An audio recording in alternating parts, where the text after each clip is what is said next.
رمز خراس حسین نام و ختیم. قرآن کے رموز کہاں سے سیکھے؟ امام حسین علیہ السلام سے سیکھے.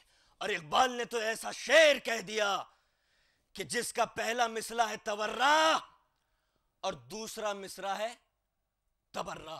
اظہار برات، اظہار نفرت ان لوگوں کے لیے کہ جس کی وابستگی و وفاداری محمد الرسول اللہ کے لیے معتبر نہ ہو. اظہار برات ان لوگوں کے لیے. دراصل اقبال کی ملاقات علامہ ہروی سے ہو گئی تھی پنجاب میں. علامہ ہروی وہ بزرگ عالم دین ہیں کہ جن کے شاگرد کا نام ہے سید سبطین سرسوی، جنہوں نے کتاب لکھی کشف الاسرار. اور کوئی ذاکر اور خطیب ایسا نہیں بڑا اس دنیا میں کہ جو کشف الاسرار سے فائدہ نہ حاصل کرتا ہو. علامہ باقر مجلسی کے بعد اگر کسی کا نمبر آتا ہے علمیت میں، اور وہ لوگ کہ جن کے کلام رموز آل محمد سے چھلک رہے ہیں، صلوات پڑھے محمد والے،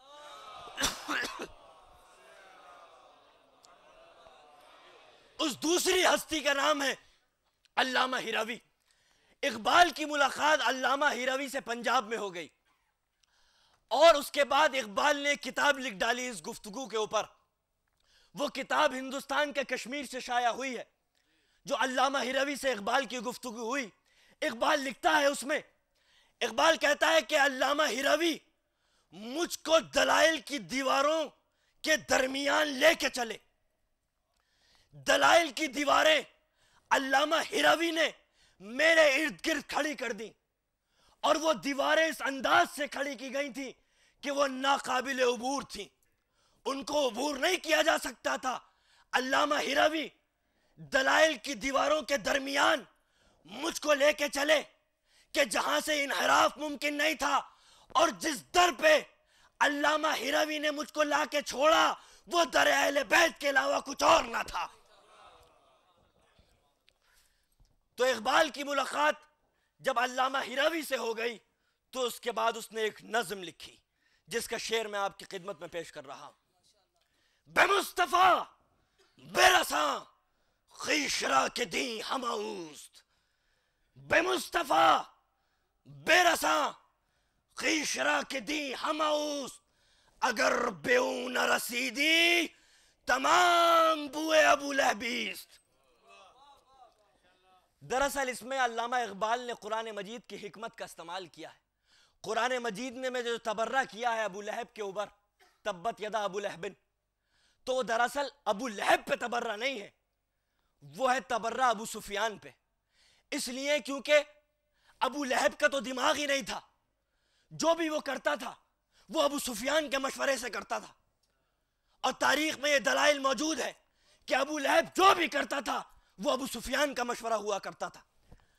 تو یہ تبرہ اور اظہار برات قرآن مجید میں تبت یدا ابو لہبن، یہ ابو لہب پہ نہیں ہے، ابو سفیان پہ. اب کیا اس کے پیچھے حکمت ہے کہ قرآن مجید نے ابو لہب کا نام نہیں لیا، ابو جہل کا نام لیا ہے.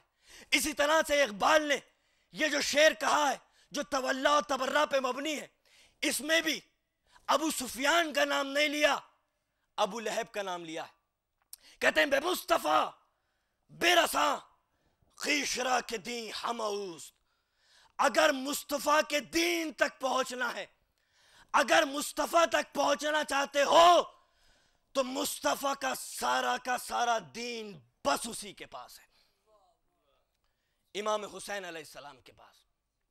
اگر محمد الرسول اللہ تک پہنچنا چاہتے ہو، اگر مصطفیٰ تک پہنچنا چاہتے ہو تو سارا کا سارا دین مصطفیٰ کا بس اسی کے پاس ہے.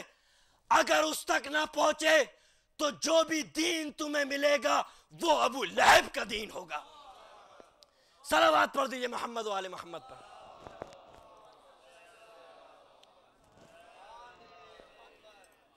تو جو قرآن کی خلقت کا خاصہ ہے وہی اہل بیت کی فطرت کا خاصہ ہے. قرآن بھی اعجاز مشیت لفظوں میں ڈھلا ہوا، یہ بھی اعجاز مشیت پیکر بشریت میں ڈھلے ہوئے. قرآن بھی معجزہ، یہ بھی معجزہ. قرآن بھی قیامت تک کے لیے ہدایت، یہ بھی قیامت تک کے لیے ہدایت.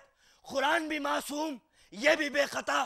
قرآن کا بھی کوئی جواب نہ لا سکا، ان کا بھی کوئی جواب نہ لا سکا۔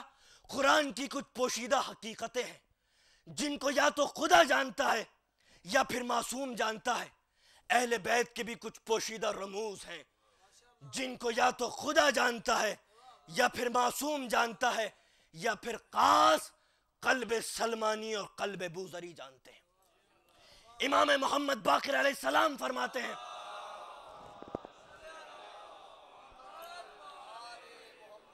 قرآن کے 7 بطون ہیں، باطن در باطن، باطن در باطن، باطن در باطن، اور ہم محمد و آل محمد ان 7 بطون سے واقف ہیں۔ دراصل یہ قرآن نقل ہے اس قرآن کی جو قلب رسول پر نازل ہوا۔ کیوں؟ آئیے ایک مثال کے تحت میں آپ کو سمجھاتا ہوں۔ ہر شے کی 2 شکلیں ہوتی ہیں، ایک لفظی شکل اور ایک حقیقی شکل۔ ایک لفظی حقیقت اور ایک اس کی جو اصل حقیقت ہے، جو اصل شکل ہے۔ میں نے کہا آگ، آپ نے سنا آگ، تو جب میں نے آگ کہا تو کیا میری زبان جلی؟ آپ نے آگ سنا تو خدا نخواستہ آپ کے کان جلے؟ میں نے کاغذ پہ لکھ دیا آگ تو کیا کاغذ جلا؟ کیوں؟ اس لیے کیونکہ ہر شے کی 2 صورتیں ہوتی ہیں، ایک لفظی شکل اور ایک حقیقی شکل۔ یہ قرآن بھی ہمارے پاس جو ہے یہ لفظی شکل ہے۔